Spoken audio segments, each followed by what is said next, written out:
today in this video we'll be discussing three things.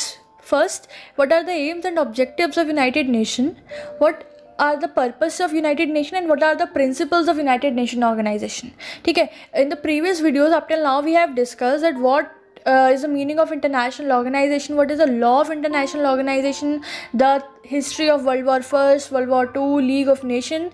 Plus we also discussed that what were the certain important events that led to the establishment of United Nations organization. ठीक है, तो आज पहले हम लोग पढ़ते हैं कि क्या एम्स एंड ऑब्जेक्टिव्स हैं यूनाइटेड नेशन ऑर्गेनाइजेशन के. जो हमारा यूएन चार्टर है उसका जो प्रीएम्बल है उसी में ही यूनाइटेड नेशन के एम्स एंड ऑब्जेक्टिव्स एक्सप्लेन्ड है.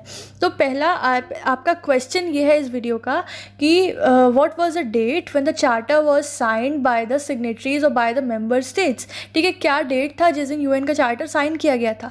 प्लस सेकंड क्वेश्चन ये है कि चार्टर उस दिन साइन किया गया था लेकिन उस दिन यूएनओ एग्जिस्टेंस पर नहीं आया था, तो यूएनओ एग्जिस्टेंस में किस डेट में आया था. वो दोनों ही डेट्स आप कमेंट सेक्शन में मुझे आंसर में लिखकर बताइए. ठीक है, चलिए वीडियो आगे बढ़ाते हैं.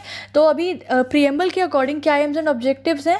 बेसिक 4 एम्स हैं यूनाइटेड नेशंस के. First, to save succeeding generation from the scourge of war. Scourge means कर्ज. ठीक है, तो इसका ऑब्जेक्टिव है कि जितनी भी सक्सीडिंग जनरेशन, जितनी भी आगे आने वाली जनरेशन्स हैं उनको वॉर के कर्ज से, वॉर के श्राप से बचाना, जो भी उसका डर है, जो भी उसका खौफ है, जो भी उसके डिवास्टेटिंग इफेक्ट्स है उससे बचाना, ये यूएनओ का एम एंड ऑब्जेक्टिव है. दूसरा, to reaffirm faith in fundamental human rights. जो फंडामेंटल ह्यूमन राइट्स हैं उसमें वापस लोगों का फेथ रीगेन कराना, रीअफर्म कराना.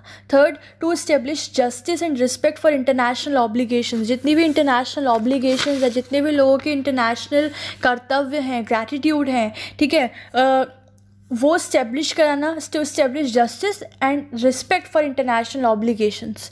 ठीक है. Plus fourth, to promote social progress and the better standard of living. ठीक है, लोगों का जो स्टैंडर्ड ऑफ लिविंग है वो बेटर करना, प्लस सोशल प्रोग्रेस को प्रमोट करना इन द होल वर्ल्ड. इन सारे ऑब्जेक्टिव के साथ यूनाइटेड नेशंस को इस्टेब्लिश किया गया था. पहला था कि फ्यूचर जनरेशन, जो सक्सीडिंग जनरेशन है उसको वॉर के कर्ज से, वॉर के डिवास्टेटिंग इफेक्ट से सेव करना. दूसरा, फंडामेंटल ह्यूमन राइट्स में फेथ रीअफर्म कराना.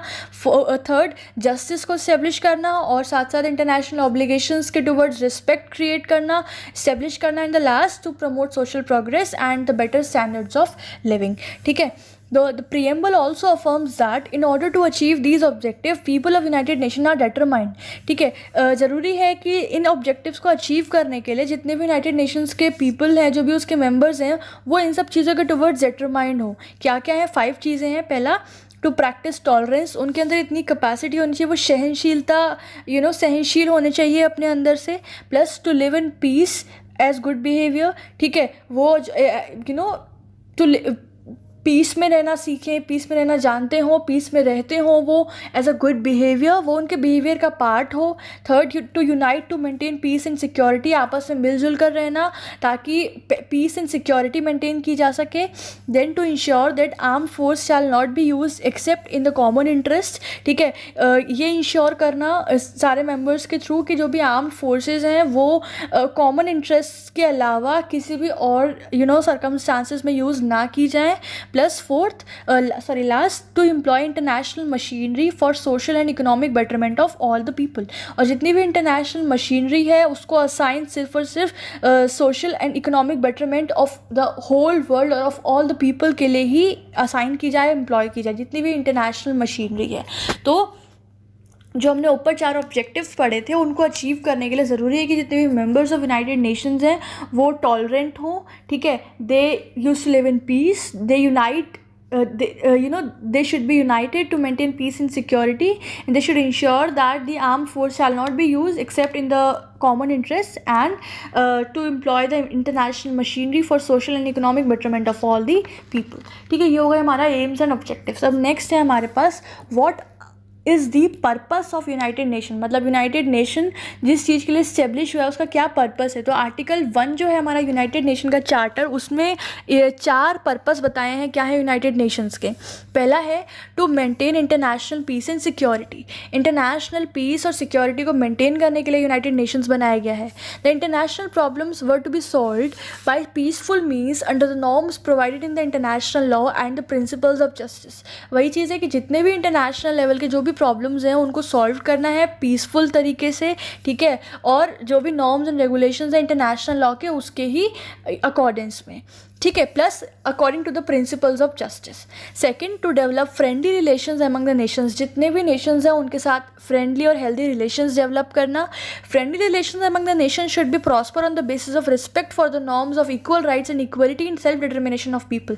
मतलब सबके साथ फ्रेंडली रिलेशन बनाने से मतलब है कि सबके साथ सबको इक्वल राइट्स मिले और सबके राइट्स का इक्वली रिस्पेक्ट दिया जाए, ठीक है। Equality in self determination of people, this thought was developed to maintain universal peace. Basically जो थॉट था इक्वलिटी का रिगार्ड में और फ्रेंडली रिलेशन मेंटेन करने का बेसिक यही था कि इस तरीके से सारे नेशंस के बीच में एक यूनिवर्सल पीस मेंटेन रहे, ठीक है। तो दो हो गए। पहला हुआ कि international peace and security maintain करना, दूसरा है कि फ्रेंडली रिलेशंस मेंटेन करना, third to achieve international cooperation in solving the international problems, ठीक है। जितनी भी इंटरनेशनल प्रॉब्लम्स हैं उन्हें सॉल्व करने के लिए देयर इज़ नीडेड कि there should be international cooperation among all the nations, be it economic, social, cultural और ह्यूमैनिटेरियन। प्रॉब्लम कैसी भी हो, चाहे वो इकोनॉमिक हो, चाहे सोशल हो, सामाजिक हो, कल्चरल हो, ठीक है, किसी भी तरीके के कैरेक्टर की हो, plus in promoting and encouraging respect for human rights and fundamental freedom without distinction of race, caste, sex और रिलीजन। और जितनी भी प्रॉब्लम्स सॉल्व की जाएंगी, जितनी भी इंटरनेशनल एथिक्स और नॉर्म्स के अकॉर्डिंग्स, तो ध्यान रखा जाएगा कि उसमें जितने भी fundamental rights, fundamental freedom, human rights है उनको एनकरेज किया जाए, उनको प्रमोट किया जाए बिना किसी प्रकार के डिस्क्रिमिनेशन के, चाहे किसी भी बेसिस पे, चाहे वो रेस, कास्ट, लैंग्वेज या रिलीजन हो, ठीक है। और fourth and the last purpose is to make united nation an international centre for harmonisation, ठीक है। यूनाइटेड नेशन को एक इंटरनेशनल सेंटर बनाना है हार्मोनाइजेशन के लिए, हार्मोनाइजेशन के प्रिंसिपल को अफर्म करने के लिए और उसको स्टेब्लिश करने के लिए, ठीक है। तो हमारे ये 4 पर्पस हो गए जो कि आर्टिकल 1 ऑफ यूएन चार्टर में एक्सप्लेन थे। अब हमारा लास्ट जो पार्ट है इस वीडियो का वो है कि what are the principles of united nation organisation. United nation organisation के क्या प्रिंसिपल्स हैं, तो वो प्रिंसिपल्स हमको मिलते हैं यूएन चार्टर के आर्टिकल 2 में। Article 2 of UN charter lay down the basic principles United Nations organisation, और बेसिकली 7 प्रिंसिपल्स हैं, ठीक है। First is principle of sovereign equality. Principle of sovereign equality, principle of sovereign equality means that all the members of UNO are equal in the eyes of law, no discrimination in dealings with them is permitted. पहला principle ये है कि जितने भी members हैं UNO के वो सारे इंटरनेशनल लॉ के सामने सारे के सारे इक्वल हैं, ठीक है। Nobody is higher, nobody is low, everybody is on the same line, no discrimination in dealings with them, किसी भी प्रकार का डिस्क्रिमिनेशन नहीं किया जाएगा, all the members are equal before the international law, ठीक है। दूसरा प्रिंसिपल है principle of honouring of obligations, ठीक है। ऑब्लिगेशंस मीन्स कर्तव्य।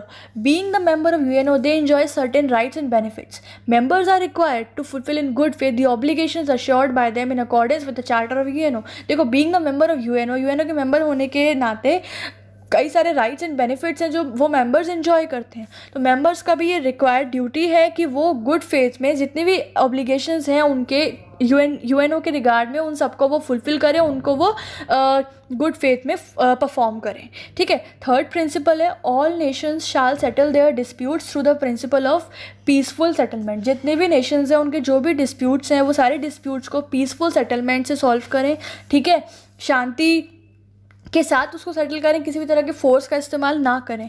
All the international disputes are to be settled by peaceful means so that peace, security and justice of any reason may not be endangered, ताकि उन disputes को solve करते करते किसी भी और रीजन की peace, harmony, security, justice hinder ना हो जाए या इंडेंजर्ड ना हो जाए। Fourth principle is principle of non use of force, ठीक है। All the members of UNO should refrain from the use of force और threat of force against the territorial integrity और political independence of any state.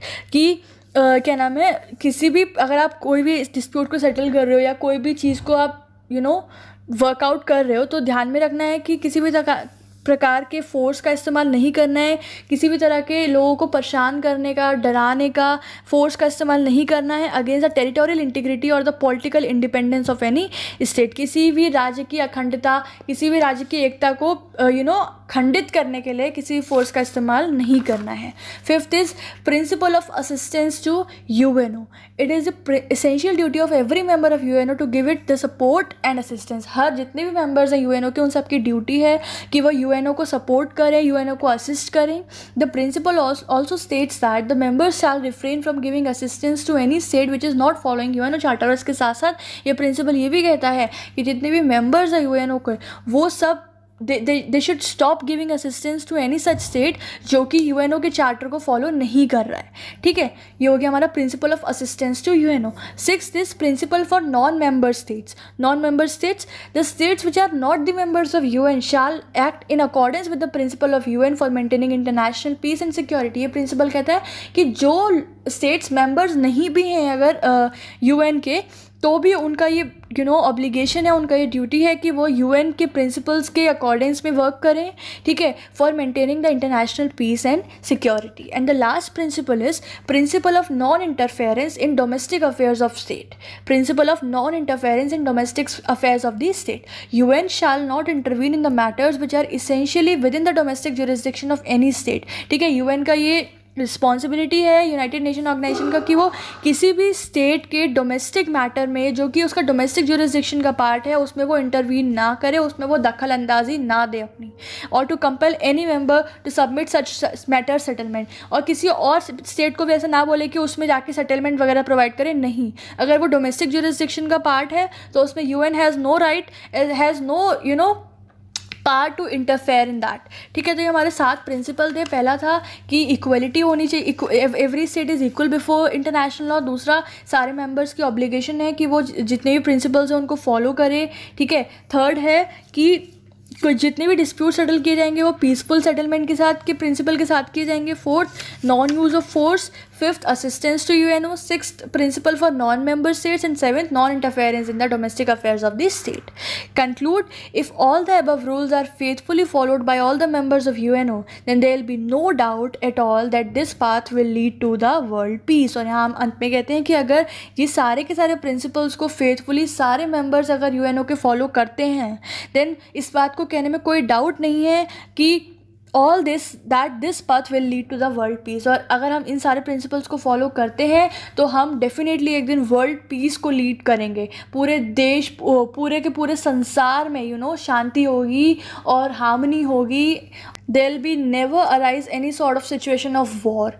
तो यहाँ पे हमारा आज का वीडियो का पूरा पार्ट हो गया। हमने पहले एम्स एंड ऑब्जेक्टिव देखा जो प्रीएम्बल ऑफ यूएन चार्टर है, फिर हमने पर्पस ऑफ यूएन देखा जो कि आर्टिकल 1 ऑफ यूएन चार्टर है, and then the principles that is under the article 2 of UN charter. ठीक है, नेक्स्ट वीडियो में हम अब पढ़ेंगे मेंबरशिप ऑफ यूनाइटेड नेशंस जो कि आपका आर्टिकल 3, 4, 5, 6 इन सब में है, plus the achievements of UNO की क्या क्या अब तक की अचीवमेंट्स रही हैं। ठीक है, so this is it for this video. Stay tuned with the channel. Do subscribe the channel if you are new one watching it for the first time. Do like the video if you are really liking the content. Do also comment down if you have any query. I'll meet you up soon with the new topic of some law subject. So take care. Bye bye.